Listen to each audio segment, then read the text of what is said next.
Bismillahirrahmanirrahim. Assalamualaikum warahmatullahi wabarakatuh. Waalaikumsalam. Alhamdulillah biqudratillah, segala puja dan puji bagi Allah yang maha perkasa, yang maha menentukan. Kita bisa berjumpa kembali pada pagi hari ini. Pembahasan kita yaitu tafsir Quran. Kita lanjutkan pada ayat yang ke-34 daripada surat Al-Baqarah. Di dalam ayat tersebut Allah kemukakan a'udzu billahi minasyaitonir rajim wa iz qulna lil malaikati isjudu li adama fasajadu illa iblis aba wastakbara wa kana minal kafirin. Ayat itu yang akan kita bahas. Wa iskulna, dan ingatlah tatkala kami berfirman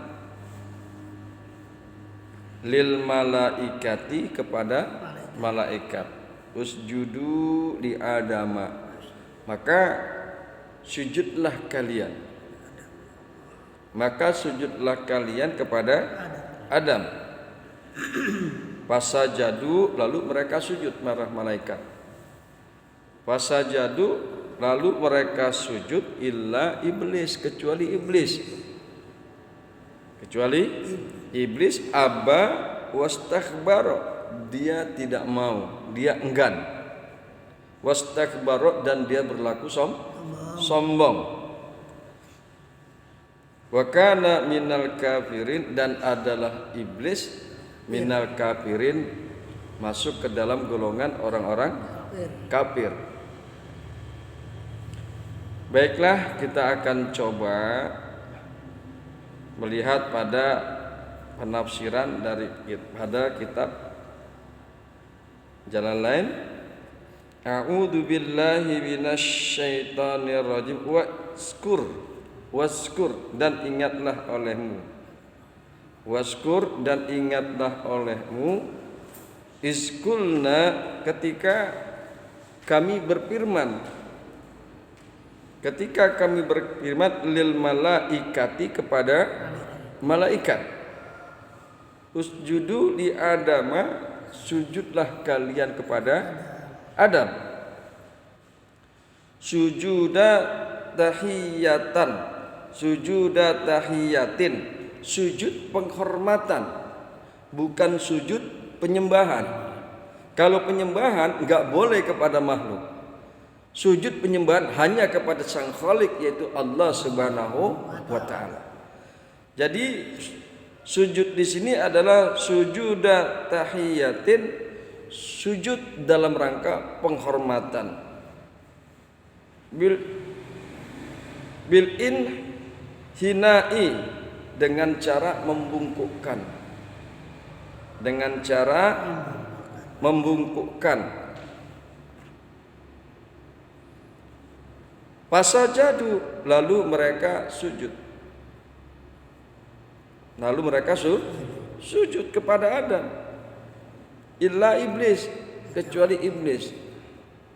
Kecuali iblis. Wa abul jan, iblis itu adalah bapaknya jin, kakek moyangnya jin. Karena bainal malaikati, adalah iblis saat itu berada di antara para malaikat. Iblis berada di antara para malaikat. Aba, dia enggan.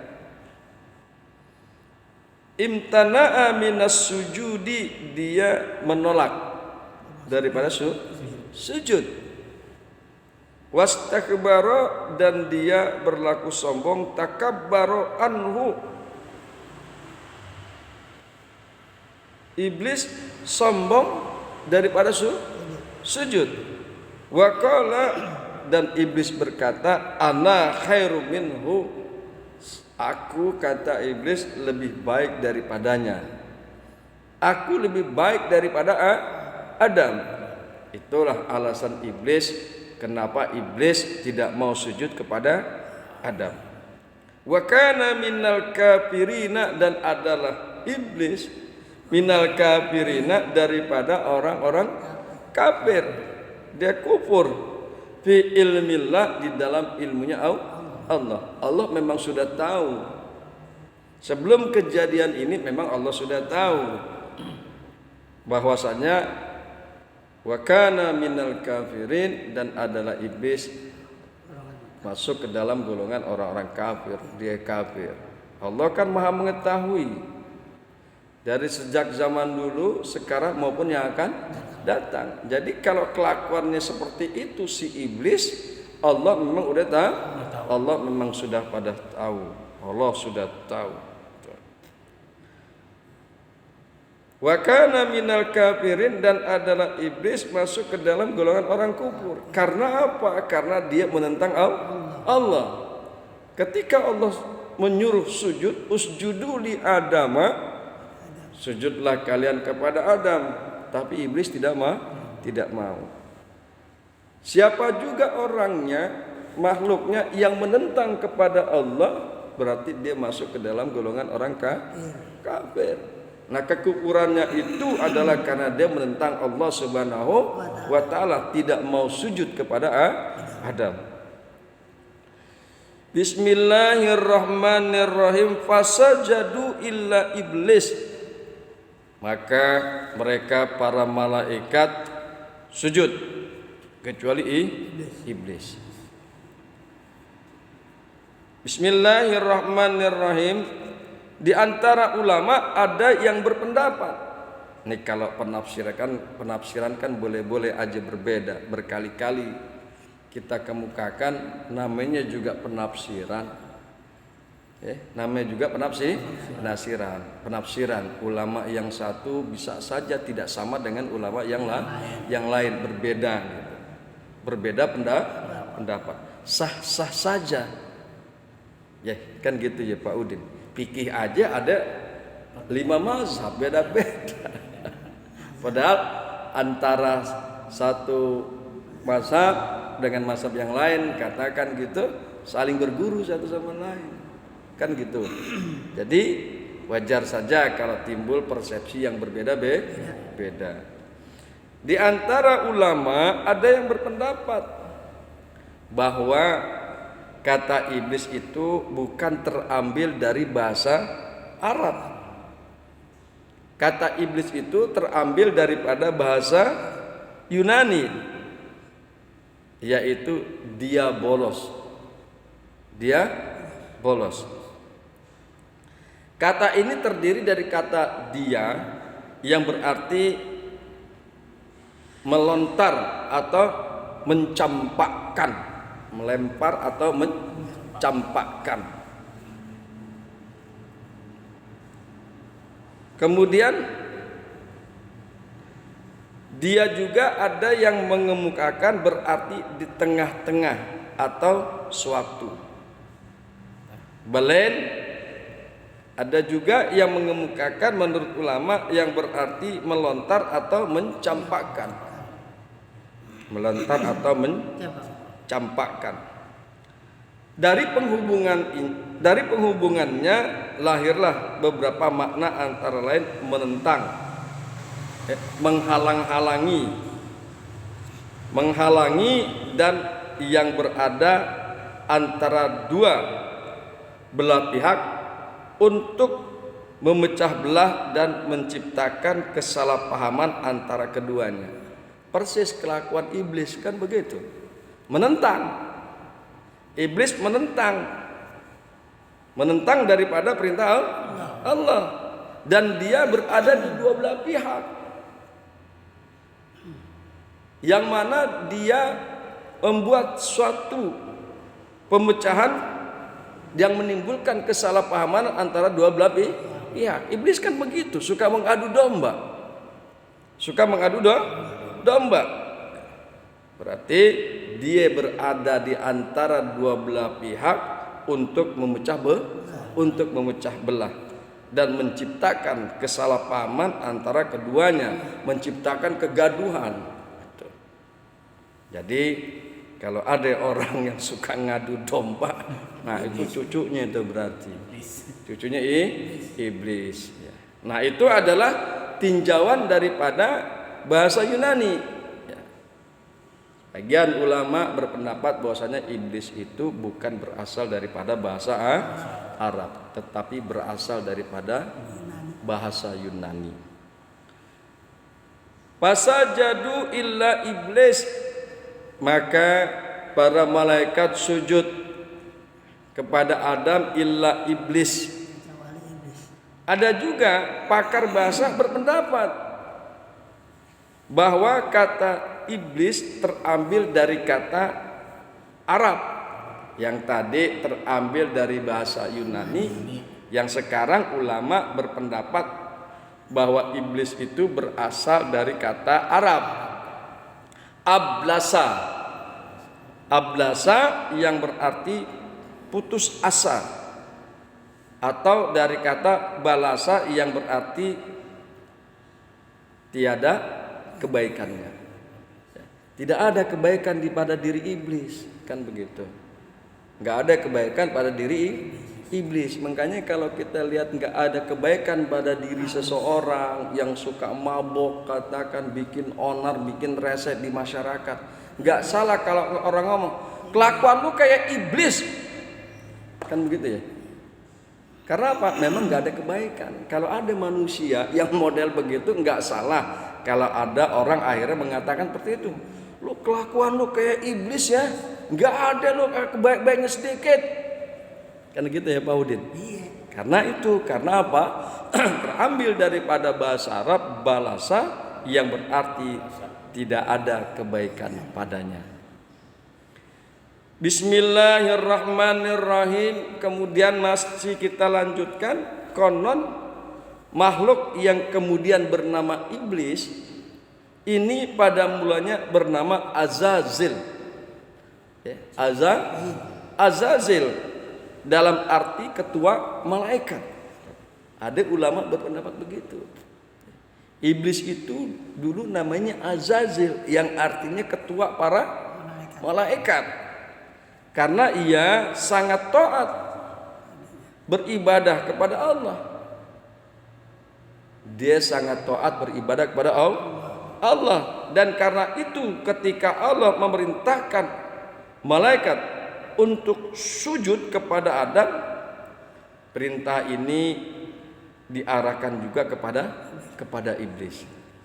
Tadi kan di tafsir Jalalain bahwasanya saat itu iblis berada di tengah-tengah para malaikat. Jadi perintah ini selain ditujukan kepada malaikat juga ditujukan pada iblis, karena saat itu iblis memang menjadi ketua malaikat, Azazil. Tetapi karena ia enggan, iblis ini enggak mau sujud, maka ia mendapat murka Allah Subhanahu wa ta'ala karena durhaka menentang ketentuan Allah. Kan gitu. Menentang ketentuan Allah. Mungkin dalam pikiran iblis ya enggak layak kalau seandainya makhluk menyembah makhluk. Karena apa? Iblis itu sangat terkenal taat. Dia hanya menyembah pada Allah. Ya. Ada juga ulama berpendapat begitu. Jadi karena perbuatan menyembah kepada makhluk termasuk musyrik, maka iblis kagak mau melakukannya. Gitu. Akan tetapi enak enggak enak, suka enggak suka, kalau ketika Allah perintahkan kan kita harus taat. Ati Allah. Kita diperintahkan oleh Allah dengan berbagai macam aturan, dengan berbagai macam perintah yang tertuang baik di dalam Al-Quran maupun yang dikemukakan oleh Kanjeng Nabi. Yang enak kita jalanin, yang kagak enak kita jalanin juga. Jangan sampai kita beribadah milih yang enak-enaknya saja, giliran yang kagak enak kagak mau. Ketika kita tidak mau menjalankan ibadah, maka itu sama juga dengan menentang Allah Subhanahu wa taala. Wa may ya'sillah wa rasulah, dan barang siapa yang durhaka kepada Allah dan Rasulnya, yang menentang Allah dan Rasulnya, faqad dhalla mubina, maka sesungguhnya dia telah sesat dengan kesesatan yang nyata. Kalau orang sesat tempatnya di mana? Di neraka, karena dia menentang Allah. Wa kana minal kafirin, dan iblis adalah masuk ke dalam golongan orang-orang kafir. Bismillahirrahmanirrahim. Keengganan iblis sujud kepada Adam bersumber dari keangkuhan. Jadi ada juga ulama mengemukakan bahwa iblis kagak mau menyembah Adam karena iblis angkuh, sombong, bedegong. Nah, gitu.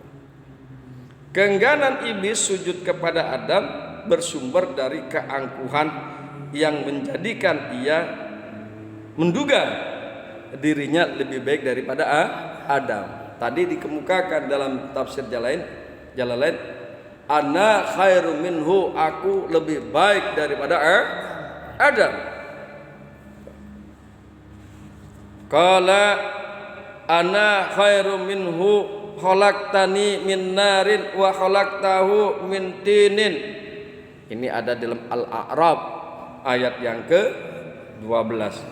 Qala, berkata iblis, ana khairu minhu, aku ini lebih baik daripadanya, aku lebih baik daripada Adam. Khalaqtani min narin, engkau wahai Allah telah menciptakan aku dari api. Engkau telah menciptakan aku dari api. Wa khalaqtahu min tin, dan engkau telah menciptakannya, wahai Allah, engkau telah menciptakan Adam dari tanah. Jadi dia merasa api itu lebih baik daripada tanah. Nah, itulah menjadi penyebab iblis angkuh dan dia akhirnya tidak sujud kepada Adam, sombong, bedegong. Kemudian demikian jawabannya ketika ditanya mengapa ia tidak sujud kepada Adam. Apa yang menghalangi engkau wahai iblis? Engkau tidak mau sujud kepada Adam. Itulah tadi jawabannya. Saya lebih baik daripada Adam. Qala asjudu liman khalaqta tinan. Nah, ini ada di dalam surat Al-Isra ayat yang ke-61.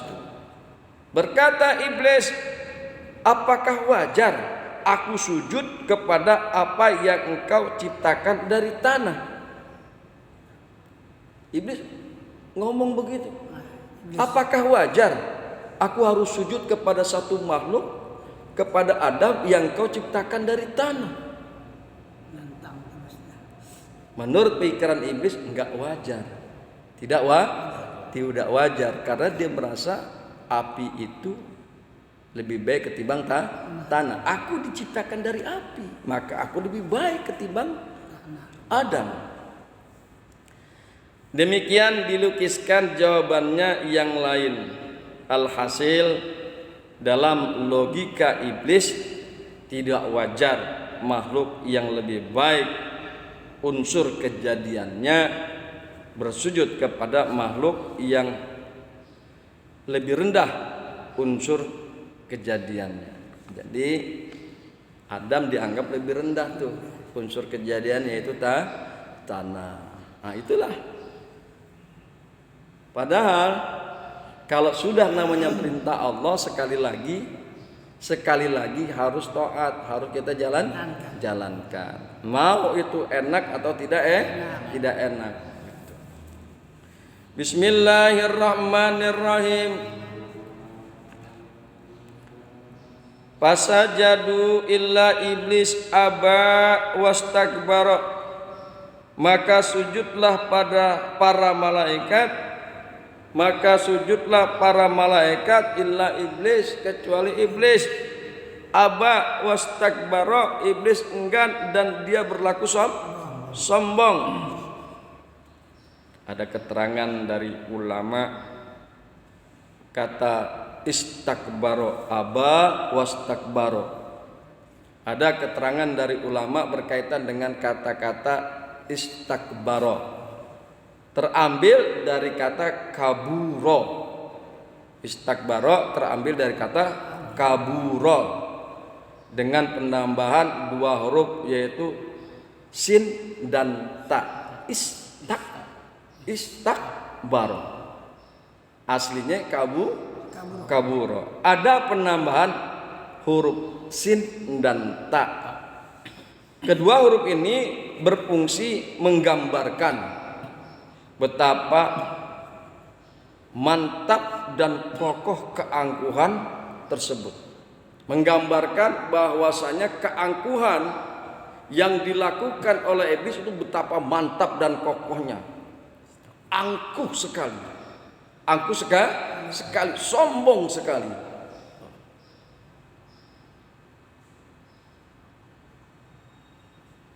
Bismillahirrahmanirrahim.